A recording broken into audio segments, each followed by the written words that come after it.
우리 동단교회 성도님들과 또 남성교회 회원분들 만나서 반갑습니다. 네, 오늘도 말씀을 나누는 가운데 성령께서 전하는 자와 또 듣는 여러분들 마음을 감동하셔서 큰 은혜로 또 우리에게 말씀의 꼴을 먹여주시는 귀한 자리가 되기를 간절히 소망합니다. 저의 목양실에는 어항이 하나 있습니다. 그 어항 속에 구피를 키우고 있습니다.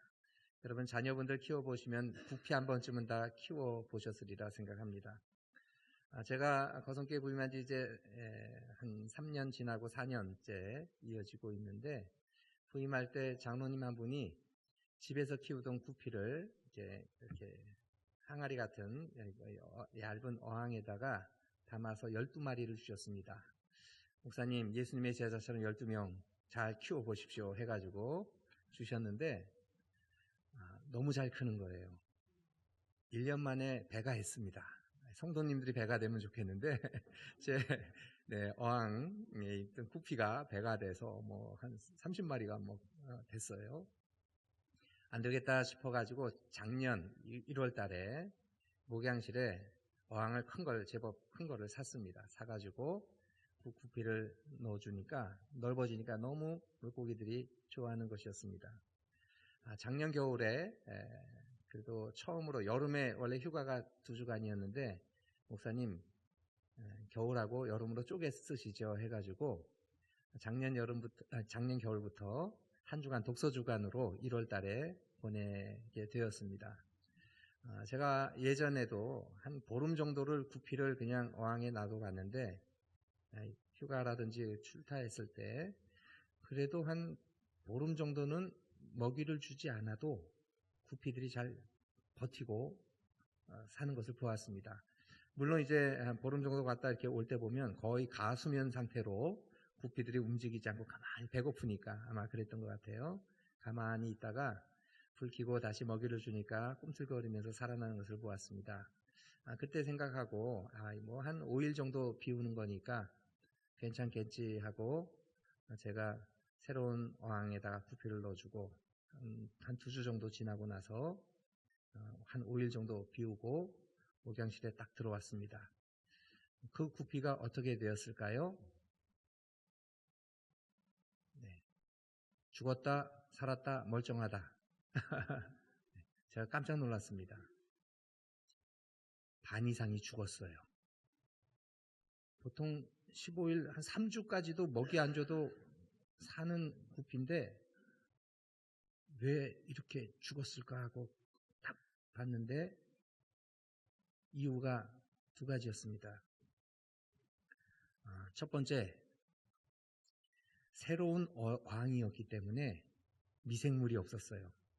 근데 오래 두면 뭐 이래저래 이끼 끼고 해가지고 먹을 거리가 있었는데, 새 어항이다 보니까 거기에 전혀 먹을 것이 없는 상태였어요. 먹이 외에는 먹을 것이 없어서 배가 고팠고, 그래도 5일 굶는다고 죽지 않잖아요.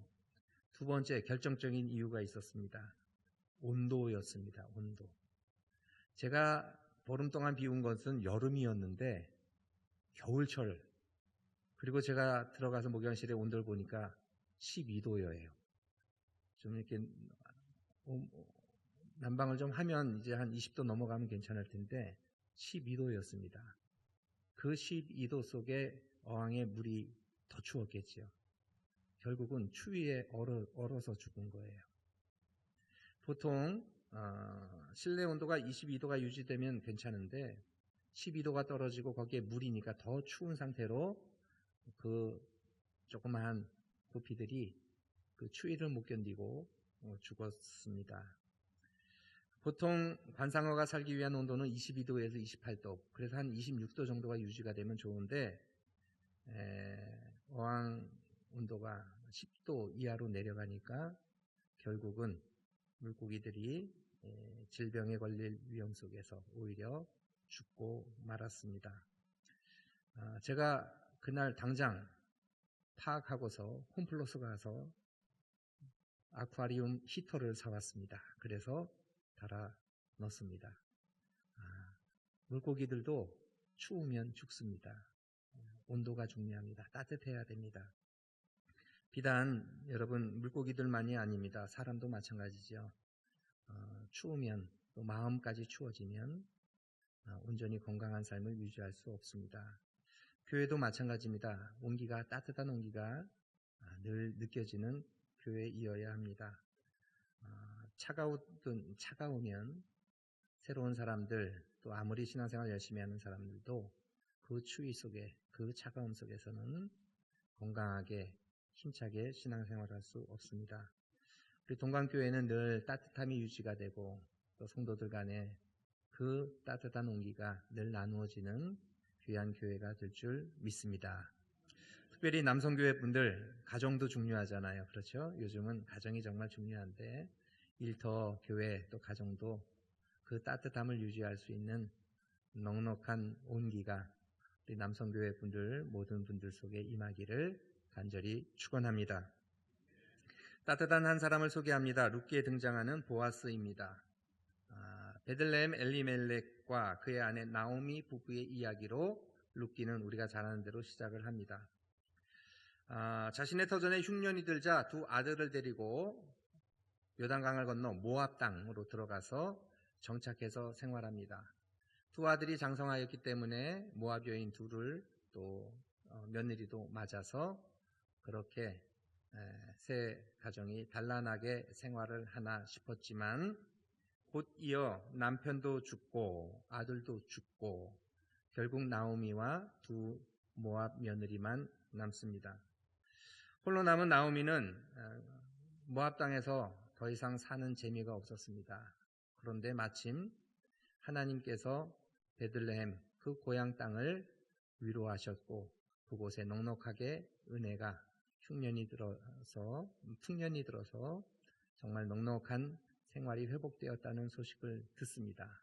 그리고 결단하죠. 더 이상 남편을 잃어버리고 아들을 잃어버린 이 땅에 내가 남을 일이 없겠다 하고 베들레헴으로 돌아갑니다. 어찌 보면 너무도 비극적인 한 여인의 인생이었습니다. 문제가 무엇이었을까? 문제는 약속의 땅을 저버린 불신앙적인 태도에서 시작이 됩니다. 사실은 하나님께서 각각 기업으로 주신 땅에 머물러야 됐는데 흉년이 들자 이 땅이 아닌가 보다 하고 떠났던 그러한 나오미 집안의 불신앙 때문이었습니다. 여러분, 하나님이 허락해 주신 땅이 있다면 그 속에서 견디고 버티고 열심히 땀 흘려 노력해야 합니다. 조금만 있다가도 이거 아닌가 보다 하고 접고 또 다른 곳 가면 다른 곳에도 마찬가지로 흉년이 들 수 있고 은혜의 자리인가 보다 했더니 그곳에 시험의 자리가 될 수도 있습니다. 중요한 건 하나님이 내게 주신 몫이다, 내게 주신 삶의 터전이다 생각하면 버티고 그 안에서 하나님이 회복하시는 은혜를 경험할 수 있어야 합니다. 그래서 믿음이 중요합니다.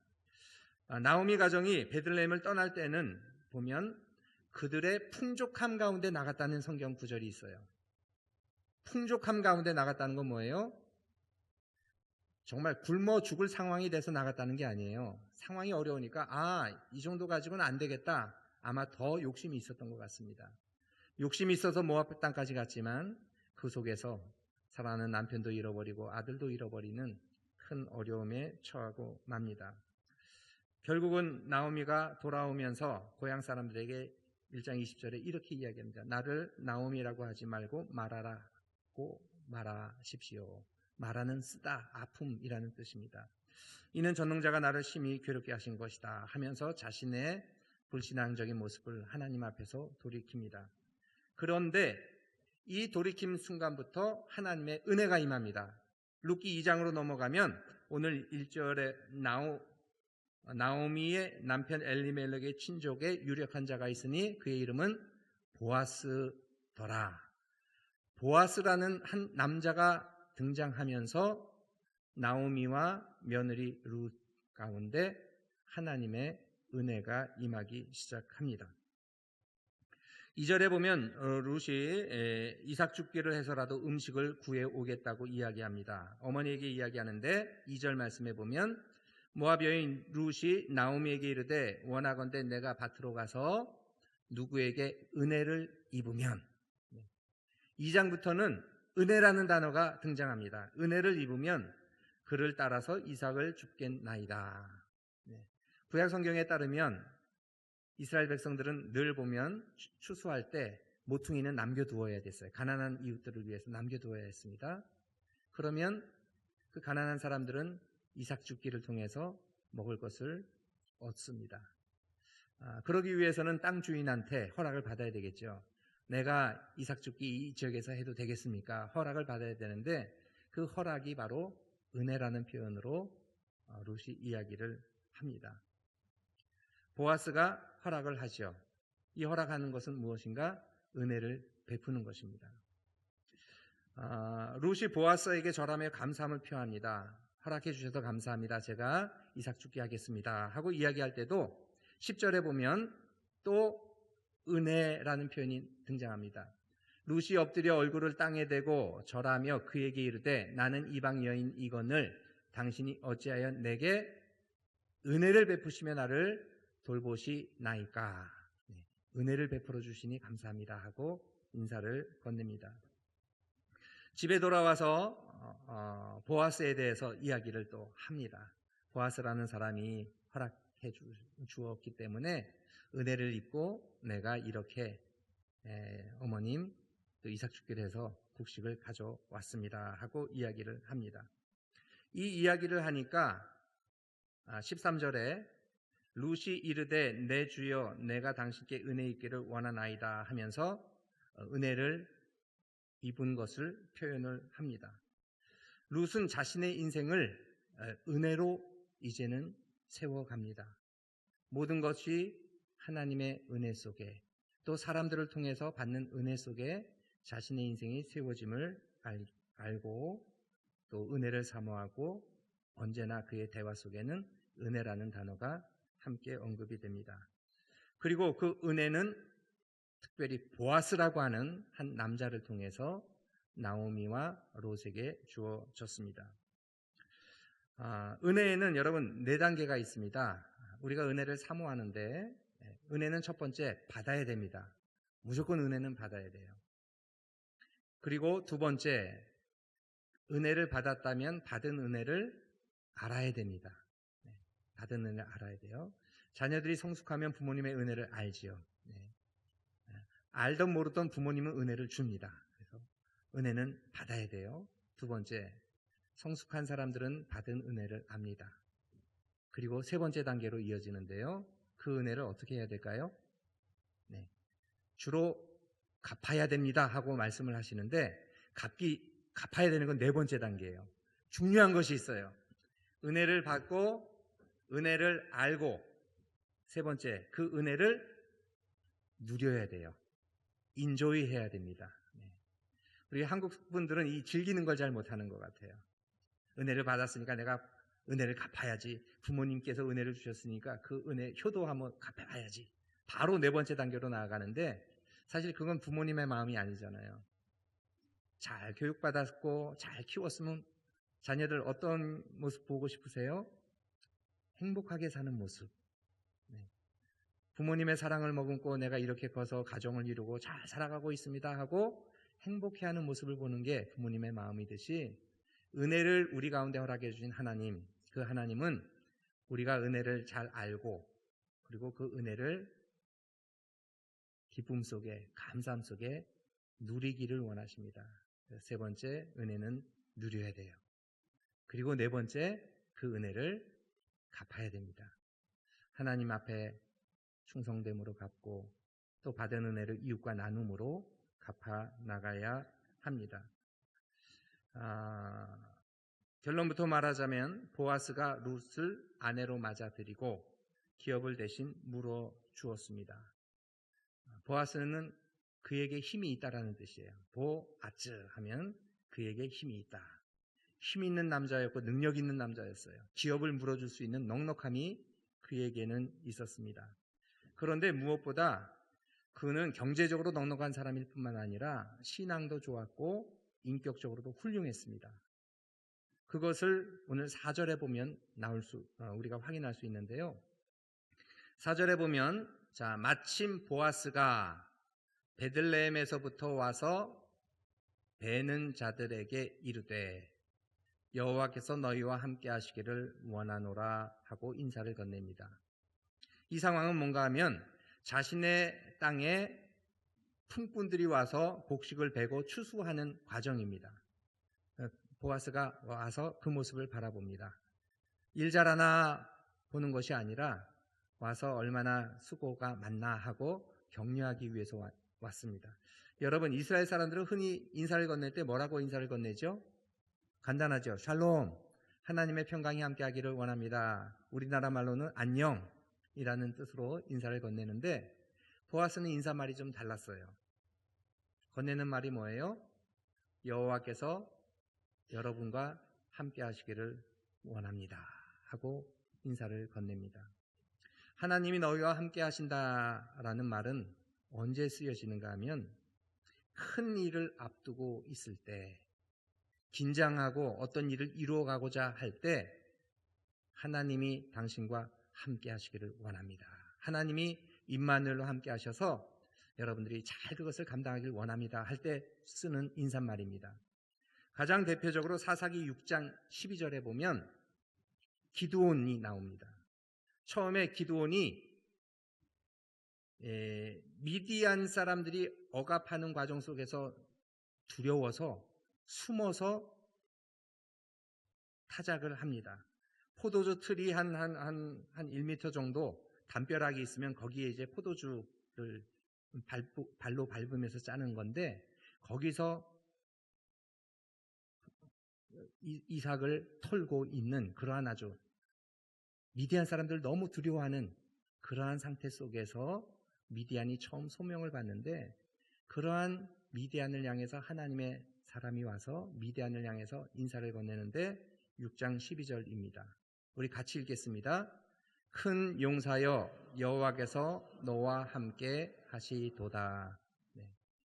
그 두려워하는 기드온을 향해서 하나님의 사람이 소명을 주는데 큰 용사여 너는 큰 용사다. 하나님이 너와 함께 하신다 하고 격려하며 용기를 불어넣어주며 소명의 장으로 이끌어 나갑니다. 하나님께서 너와 함께 하신다. 너는 앞으로 큰 일을 할 사람이다 하고 약속을 주시는 인사입니다. 보아스도 자신의 밭에서 일하는 사람들을 그냥 일꾼으로 보지 않았어요. 하나님이 여러분들과 함께 하셔서 여러분들도 앞으로 큰 일들을 감당할 것입니다 하고 기대에 찬 그러한 축복의 인사를 건넸습니다. 고용인 입장이지만 아주 상당히 일꾼들을 존중해주는 그러한 인사입니다. 이 인사가 거칠애가 아닌 진심이었다는 것은 일꾼들이 건네는 맞받아 건네는 인사를 통해서 알 수 있습니다. 자, 여호와께서 너와 함께 하십니다 하고 건네니까 그 축복의 인사를 받은 일꾼들이 뭐라고 인사를 되받아서 대꾸하는 줄 아세요? 4장 그 뒷부분인데요. 우리 같이 읽겠습니다. 그들이 대답하되 여호와께서 당신에게 복 주시기를 원하나이다 하니라. 아멘. 여러분, 일 시키는 자는 이미 복을 받은 사람이잖아요. 보아스는 경제적으로 넉넉한 사람이에요. 그 밑에서 일꾼들이 일하면서 그 사람에 대해서 여호와께서 너와 함께 하시기를 원합니다 하는 인사를 받으면서 건네는 인사가 뭐예요? 여호와께서 당신에게 복 주시기를 원합니다. 이미 복 받았는데 더 당신에게 하나님께서 복 주시기를 원합니다 하고 인사를 건넵니다. 왜 그랬을까? 아마도 일당이 세지 않았을까 싶어요. 다른 사람들보다 더 넉넉하게 주지 않았을까 싶어요. 그래서 하나님, 보아스는 앞으로도 잘 되어서 또 그 복이 주변 사람들에게 흘러넘치게 하옵소서. 아마 일꾼들의 마음이 같았던 것 같습니다. 보아스가 일꾼들 일만 시키지 않습니다. 3장 이어지는 구절들을 보면 타작마당 같이 일하고 같이 밤새 잠을 자고 함께 기뻐하는 모습을 보여줍니다. 이처럼 보아스는 인격적으로 훌륭했고 주변 사람들에게 존경받는 귀한 하나님의 사람이었습니다. 여러분, 미국의 한 연구에 따르면 한 사람이 평생 걸쳐서 마주하는 사람들, 긴밀한 인간관계를 유지하는 사람들의 수가 250명이라고 합니다. 어려서부터 쭉 그래도 적어도 긴밀하게 관계를 맺고 함께 교제하는 사람들의 수가 평생 한 250명이라고 합니다. 합리적이고 이성적인 미국인들을 기준으로 봤을 때 250명이라면 한국에서 특별히 교회 생활까지 하는 분들 입장에서는 한 300명, 400명, 500명 될 것 같습니다. 그런데 내가 한 250명과 관계를 맺고 있다면 교회 안에서 만주하는 사람들도 마찬가지죠. 그 사람 뒤에는 몇 명이 있어요? 250명에서 한 사람 빠진 249명이 있어요. 네. 우리가 마주하는 사람 그 뒤에는 250명이 있는 거예요. 그렇다면 적어도 우리가 모든 관계가 한 다리 건너 엮어지고 누군가 내게 대하여 말한다면 그 250명 뒤에는 250명이 있어요. 250 곱하기 250은 몇 명일까요? 62,500명. 네. 여러분, 하나님께서 적어도 우리와 마주하는 사람들이 250명이라면 적어도 나에 대해서 말하는 사람들이 한 다리 건너 얘기했을 때 62,500명이 나에 대해서 이런저런 얘기를 듣습니다. 여러분, 좋은 소리를 듣는 사람도 있을 것이고 이래저래 비난을 듣는 사람도 있을 것입니다. 보아스는 칭찬을 들었고 존경을 들었습니다. 우리 동관교회, 특별히 남성교회 분들, 또 이 자리에 계신 신실한 하나님의 여종, 모든 분들이 우리가 대하는 관계들 하나하나를 정말 소중하게 생각해야 합니다.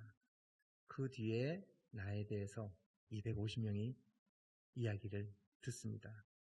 무엇보다 은혜로 우리의 관계를 연결시켜 가야 하고 또 하나님의 복으로 서로 축복하며 하나님의 복을 나누어야 합니다. 우리 두 분씩 짝져 보시면 좋겠어요. 우리 인사를 하는데 보아스와 또 일꾼들처럼 인사를 나누겠습니다. 먼저 처음 인사를 나눌 때 뭐라고 하는가 하면 하나님께서 당신과 함께 하시기를 원합니다 하면 또 다른 분은 어떻게 인사를 나눠요? 하나님께서 당신에게 복을 주시기를 원합니다 하고 인사를 한번 나눠보겠습니다. 자, 먼저 이쪽에 계신 분들이 여러분들 오른쪽에 계신 분이 먼저 인사를 건네시기 바랍니다. 자, 인사를 건넵니다. 여호와께서 하나님께서 당신과 함께 하시기를 원합니다. 축복합니다. 자, 반대편에 계신 분들이 인사를 나눠야죠. 어떻게? 하나님께서 여호와께서 당신에게 복 주시기를 원합니다. 네, 아멘.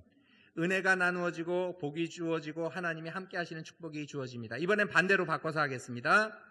네, 왼쪽에 계신 분이 먼저 하나님께서 당신과 함께 하시기를 원합니다. 시작. 하나님께서 당신과 함께 하시기를 원합니다. 네, 반대편에 계신 분들이 맞받아서 축복합니다. 하나님이 당신에게 복 주시기를 원합니다. 아멘. 네. 룻은 모든 걸 은혜로 엮어갔어요. 은혜를 구했어요. 또한 보아스는 하나님의 복으로 모든 관계를 이어갔습니다. 하나님께서 당신에게 복 주시기를, 하나님이 당신과 함께 하시기를 이렇게 축복하며 살아갔습니다. 자, 이제 저녁이 되었습니다. 룻이 밭에서 준 보리를 가지고 집으로 돌아가 어머니께 이 이야기를 합니다.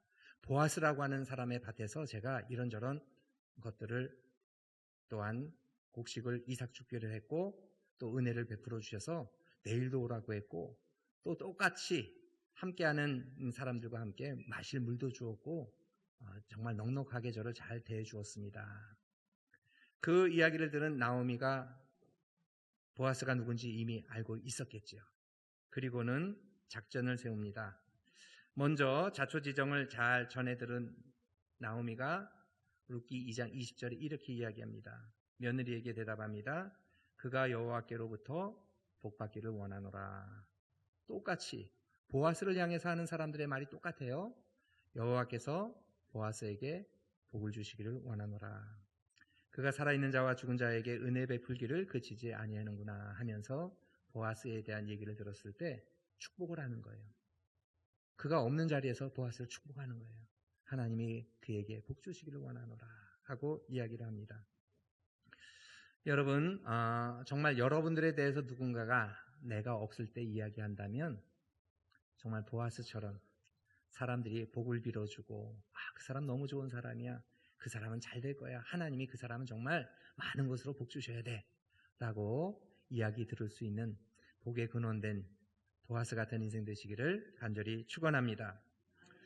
자, 더 나아가서 보아스는 모든 복을 주변 사람들에게 축복을 받았을 뿐만 아니라 이제 나오미를 통해서 기업 물을 자가 되도록 이제 룻을 이야기하고 보아스에게 이야기를 합니다. 그랬을 때 3장 10절에 보면 보아스 역시 그 기업 물을 자가 되고자 이야기하면서 룻에게 이야기합니다. 룻에게 내 딸아 여호와께서 내게 복 주시기를 원하노라.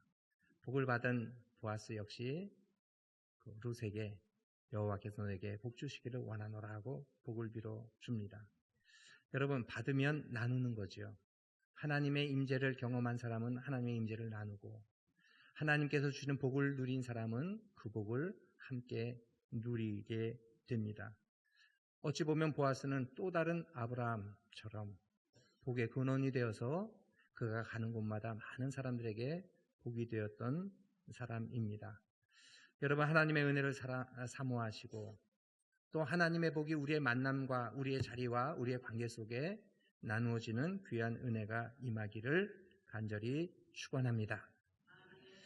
저는 서울에서 부목사 생활을 했습니다. 거성교회 오기 전에 또 독일에서 10년 담임 목회를 했고요. 그 전에는 서울에서 만 9년 동안 서울 충신교회 박종순 목사님 밑에서 부목사를 했어요.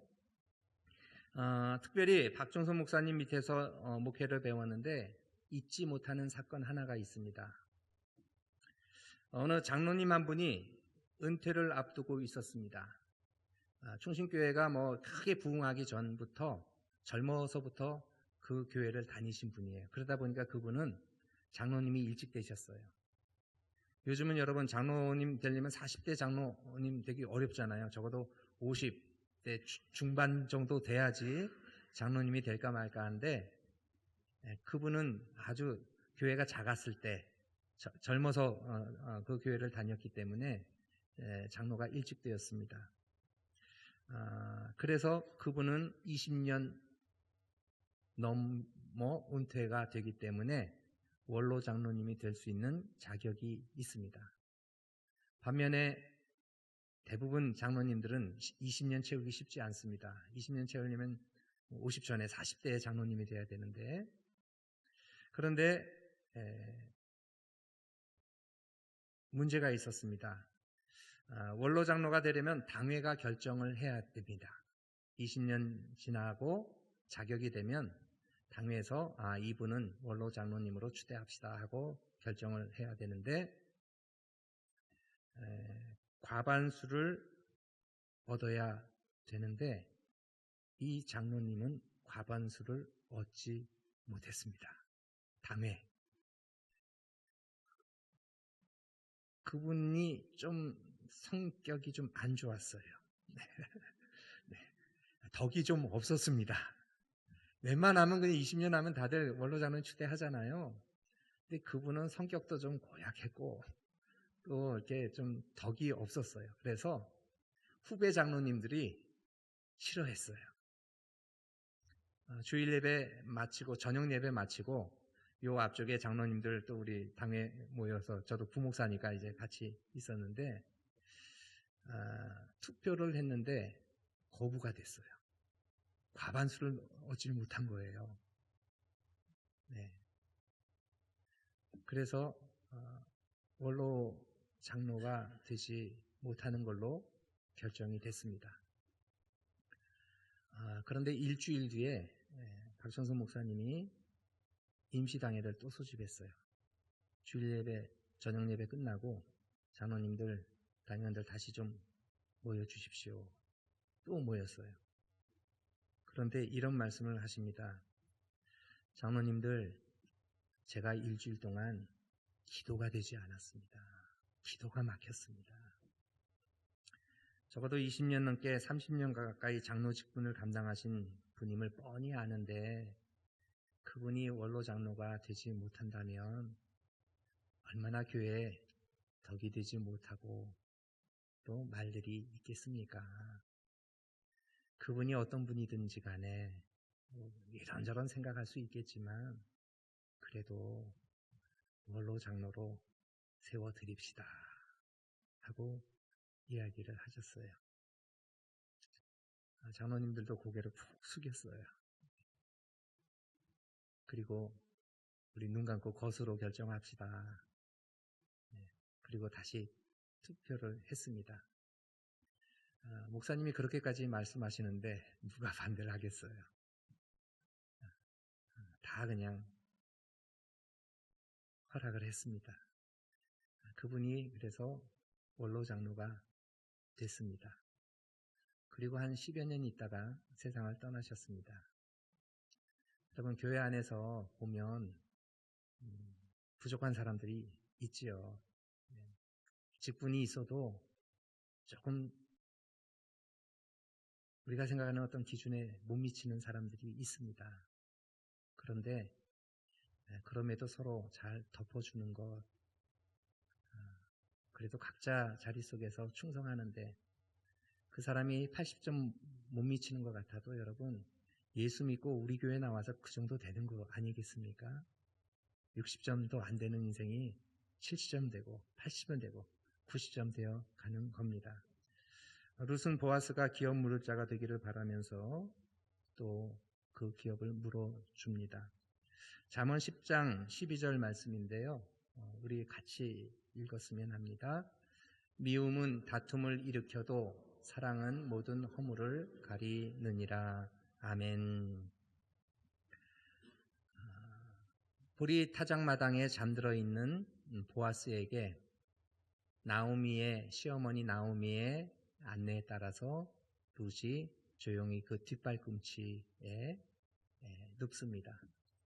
다들 다 타작마당에서 수고한 다음에 그 다음에 기쁨 속에 먹고 마시고 이제 잠들어 있을 때 보아스가 인기척에 깜짝 놀랍니다.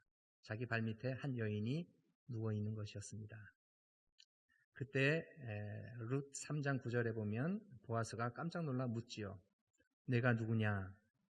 룻이 대답합니다. 나는 당신의 여종 룻이오니 당신의 옷자락을 펴 당신의 여종을 덮으소서. 이는 당신이 기업 물을 자가 됨이니이다. 여기 보면 당신의 옷자락을 펴 여종을 덮어주소서라는 표현이 나옵니다. 이 옷자락을 덮다라는 표현이 나오는데 이 옷자락을 덮다라는 표현은 앞장에서도 나옵니다. 이스라엘의 하나님의 날개 아래 보호함을 받으러 온 너라는 표현이 나오는데 시편에서도 종종 나오는 표현입니다. 하나님께서 당신의 백성을 독수리가 날개로 다 품듯이 덮듯이 품어주고 보호해 주신다라는 표현이 나오는데 그래서 옷자락으로 당신의 옷자락을 펴 이 여종을 덮어주소서라는 표현은 두 가지 의미가 있습니다. 날개를 덮다라는 뜻도 있고 혹은 남자가 여자를 덮다라는 표현을 쓸 때는 부부가 되어 그 인생을 책임져주고 보호해준다라는 뜻이 있습니다. 당신의 옷자락을 펴 나를 덮으소서라는 표현은 부부로 아내로 나를 맞아 주십시오라고 하는 그러한 뜻이었습니다. 보아스는 그녀를 따뜻하게 맞아줍니다. 그 순간 맞지는 않습니다. 사람들 보지 않도록 돌려보내고 정식 절차에 따라서 기업 물을 자가 되며 그 여인을 아내로 맞이합니다. 한 여인의 눈물이 보아스라고 하는 넉넉한 믿음의 사람을 통해서 닦여지고 기쁨으로 이어집니다. 저는 동방교회가 이처럼 따뜻한 교회가 되기를 축원합니다. 우리 남성교회 한 분 한 분이 보아스 같은 능력 있는 사람이 되고 따뜻하게 허물을 덮고 사람들을 품을 수 있는 귀한 믿음의 사람들이 되시기를 간절히 축원합니다. 엄밀히 말하면 룻은 과거가 있는 여인이었습니다. 이방 여인이었습니다. 게다가 남편을 사별한 여인이었습니다. 그러나 보아스는 그녀를 따뜻하게 맞아 주었습니다. 시 한 편을 소개하고 말씀을 마치고자 합니다. 네, 울꽃이라고 하는 시입니다. 할머니 어디 가요? 예배당 간다. 근데 왜 울면서 가요? 울려고 간다. 왜 예배당 가서 울어요? 울 데가 없다. 아이들은 힘든 일이 있으면 참았다가 엄마를 보면 와락하고 눈물을 쏟습니다. 평안한 품이기 때문입니다. 긴장했다가 억울한 일이 있다가 속상한 일이 있다가 꾹꾹 참았다가 엄마가 보이는 순간 눈물을 터뜨립니다. 엄마는 모든 걸 받아주기 때문입니다. 교회도 어머니 품과 같기에 울꽃이라는 시 속의 할머니는 교회 오면 울었다고 합니다. 어느 목사님이 하시는 말씀을 들었습니다. 자신이 꿈꾸는 교회는 웃을 일만 가득한 교회라기보다는 아무도 혼자 울지 않는 교회이기를 꿈꾼다라고 말씀하셨습니다. 아무도 혼자 울지 않는 교회, 같이 울어주는 교회, 같이 슬픔과 애통함을 나눌 수 있는 교회가 되기를 소망한다. 이것이 교회의 모습이다 말씀합니다. 여러분, 참으로 아파하는 이들이 많습니다. 개인적인 일들 속에서 아파하고 때로는 사회 속에 일어나는 여러 사고와 사건 때문에 우리 사회에 참 아파하는 사람들이 많습니다.